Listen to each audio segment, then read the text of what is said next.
I stood completely motionless in the deep shadows of the loft hallway, the silence of the Boston waterfront pressing hard against my chest. Through the narrow gap in the door, I watched my mother-in-law, Sandra, hunched over the marble dining console. She was clutching a tiny plastic bag, her fingers trembling as she meticulously laced my prepared dinner container with an unidentifiable white powder. Every instinct screamed at me to gasp, to confront her, to let the rage rip through my throat. But I didn't make a sound. Years of training as a forensic toxicologist kicked in, replacing panic with ice-cold, razor-sharp logic. I waited until her car cleared the driveway before I stepped out, carefully packaging the exact contaminated meal into a secure biotransport bag. Instead of throwing it away, I coordinated a high-priority courier to return the meal Sandra had so lovingly prepared for us, redirecting the package directly to my husband Brandon's live digital coordinates.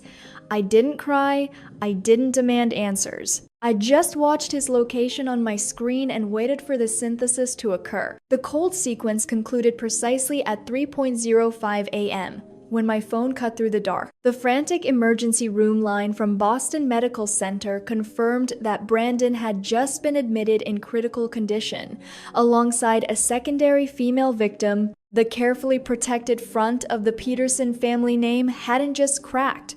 It was completely shattered. Drop a comment below and let me know exactly where you are listening from and what time it is for you right now. I want to know who is awake with us in our global community tonight as we decode this blueprint of survival. I stood in the center of our pristine white granite kitchen, staring at the empty space where my life used to make sense. The visual memory burned into my retinas like acid. Sandra, wearing one of my own silk robes, hovering over the dining console with that small plastic bag. The cold calculation of it was dizzying. In my professional life as a high-tier forensic toxicologist and drug analyst, I spend my days uncovering hidden poisons. I interpret chemical data for local authorities, translating dark secrets into undeniable facts. I never expected my own home would become my primary crime scene. My heightened scientific senses immediately mapped out what she had done. The heavy, metallic scent of the hot lobster bisque on the counter was masked by rich butter, but to my nose, the faint, bitter, medicinal undertone was unmistakable. It was metronidazole.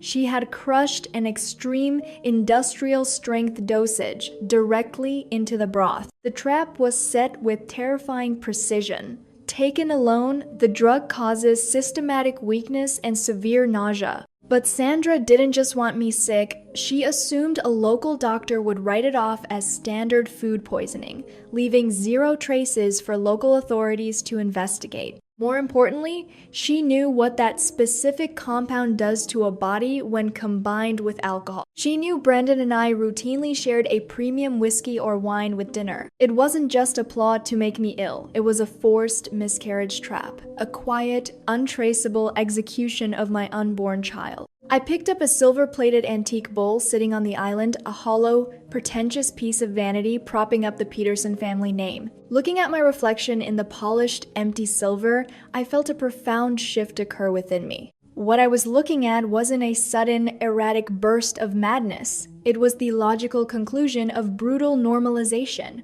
For 3 consecutive years, Sandra had quietly normalized cruelty in our household. She treated her own family members as disposable corporate assets to be managed, siphoned, and discarded the moment their utility expired. When an abuser spends years face-to-face with a victim, their boundary of empathy entirely dissolves. They begin to view your tolerance not as a sign of love, but as absolute compliance, granting themselves permission to escalate from emotional erasure to physical termination. The familiar, gaslit, shamed wife who used to swallow her pride to keep the peace died right there on that kitchen floor. In her place stood the clinical analyst. I set the antique bowl down, my hands entirely steady. I didn't scream and I didn't break down. I simply mapped out the precise biological parameters of the toxin and prepared the ledger.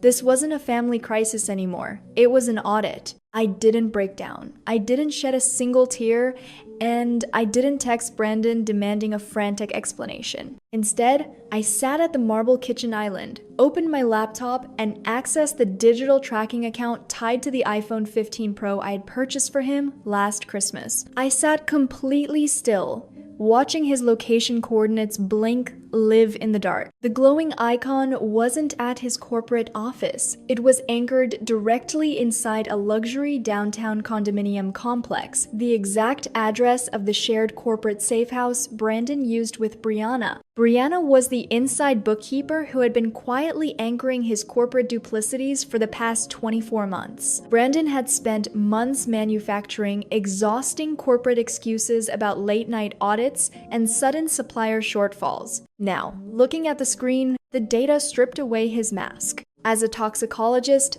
my mind immediately bypassed the emotional betrayal and began calculating the deadly biochemical synthesis unfolding across the city. Metronidazole is heavy and unforgiving on its own, but its true lethality activates when it meets systemic alcohol dependency. Brandon routinely consumed premium whiskey to project an image of effortless corporate masculinity to his peers. He viewed his heavy drinking as a lifestyle perk, completely oblivious to how it altered his biology. When heavy nitroimidazole drugs mix with alcohol, they trigger an instantaneous, catastrophic blockade of the liver's natural enzymes. The human body completely loses its ability to process ethanol, causing a sudden, wildly toxic buildup of acetaldehyde. It mimics a massive, accelerated poisoning, extreme blood pressure spikes, violent respiratory distress, and eventual cardiovascular collapse. Sandra had engineered this exact biological nightmare, intending for me to consume it alone in our waterfront loft.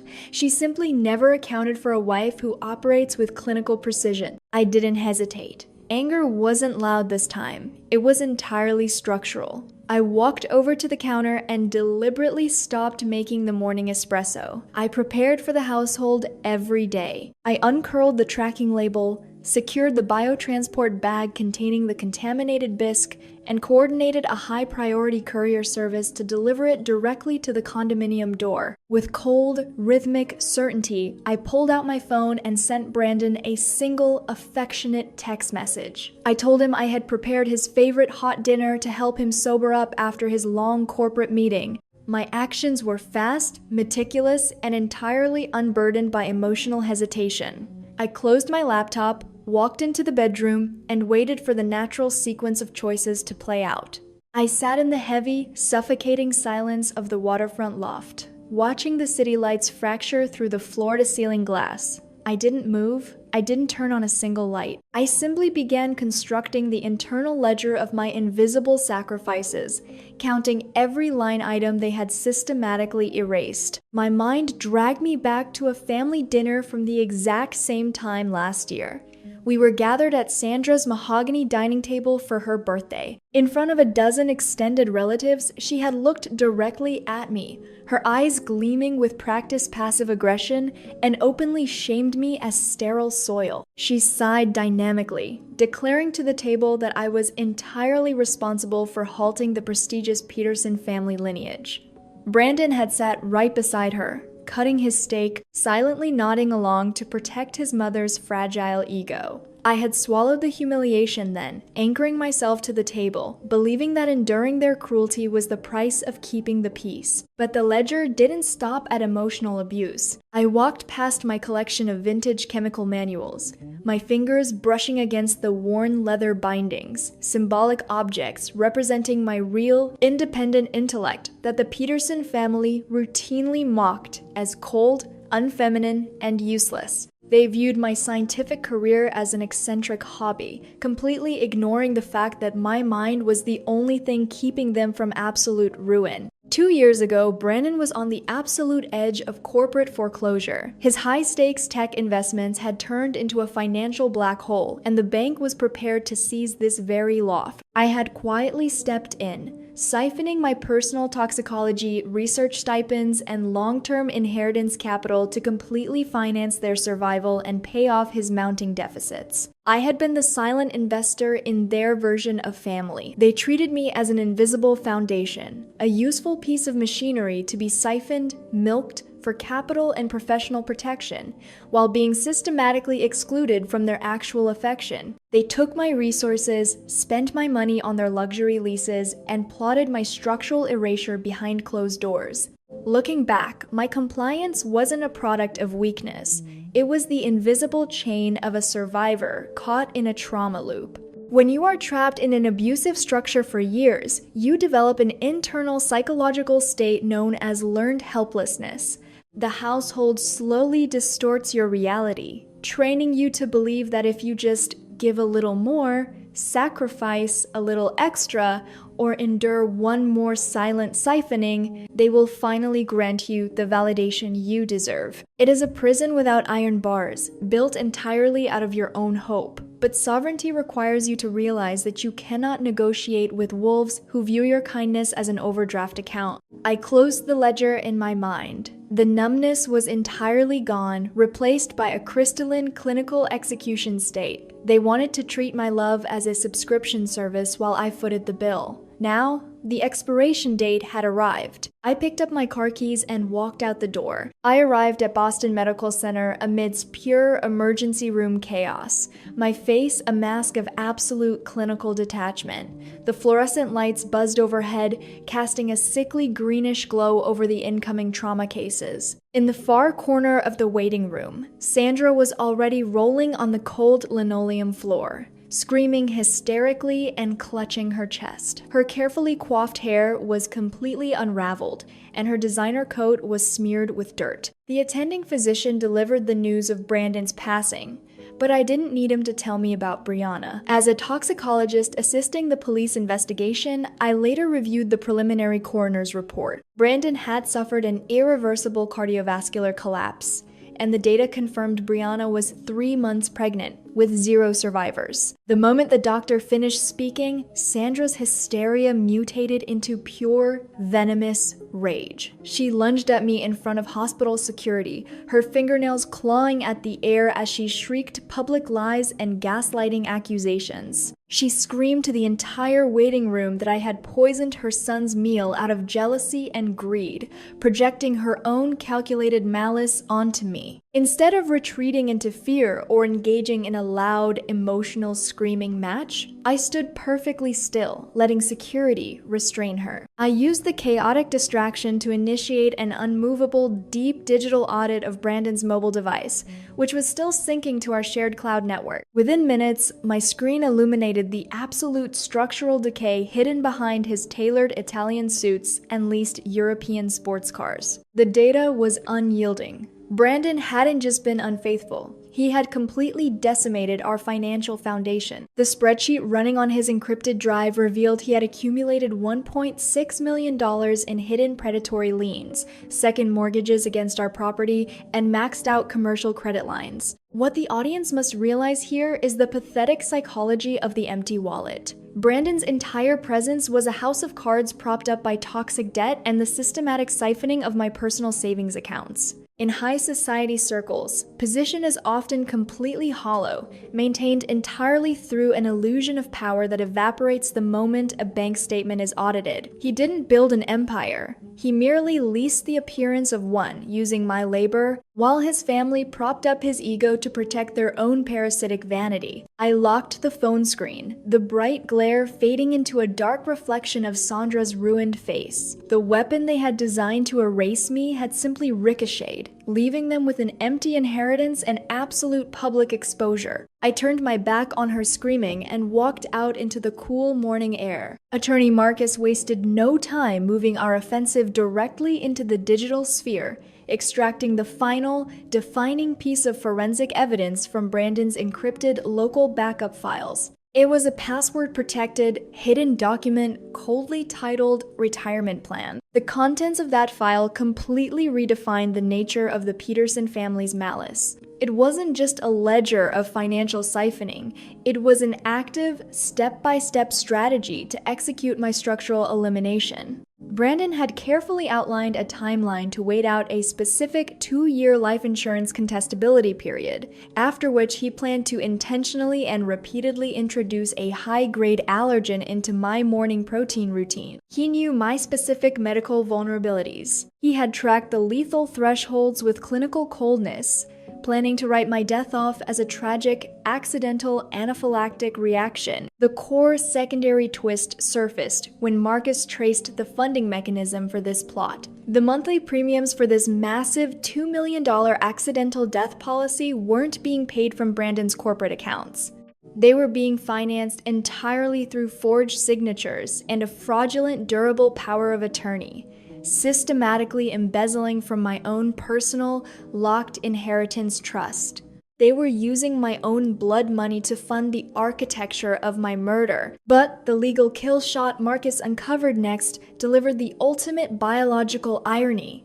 He introduced an unredacted, certified medical history file retrieved from a private fertility clinic downtown. The clinical data showed that Brandon possessed a permanent zero sperm count anomaly caused by a childhood medical complication, making natural conception scientifically impossible for him. Brianna's 3-month pregnancy wasn't a continuation of Brandon's legacy. It was a complete biological fraud. He was being aggressively siphoned by his own mistress, entirely unaware that the child he was destroying his marriage for belonged to someone else. Sandra had spent 3 consecutive years publicly shaming me, destroying my reputation, and calling me sterile soil to justify my systematic erasure from the family. She had completely destroyed her own biological lineage, propped up a criminal fraud, and validated an execution plot over an absolute pathetic lie. The house of cards hadn't just collapsed, it had turned into a tomb of their own making. I returned to the Boston waterfront loft only to find a sickening family reunion blocking my doorstep. Uncle Gary, a collection of out-of-town aunts, and a frantic, bloodshot-eyed Sandra were standing outside my unit, surrounded by matching leather duffel bags. They were actively attempting to claim my property as their inherited Peterson estate legacy, projecting their usual unearned entitlement down the corridor. The moment Sandra saw me,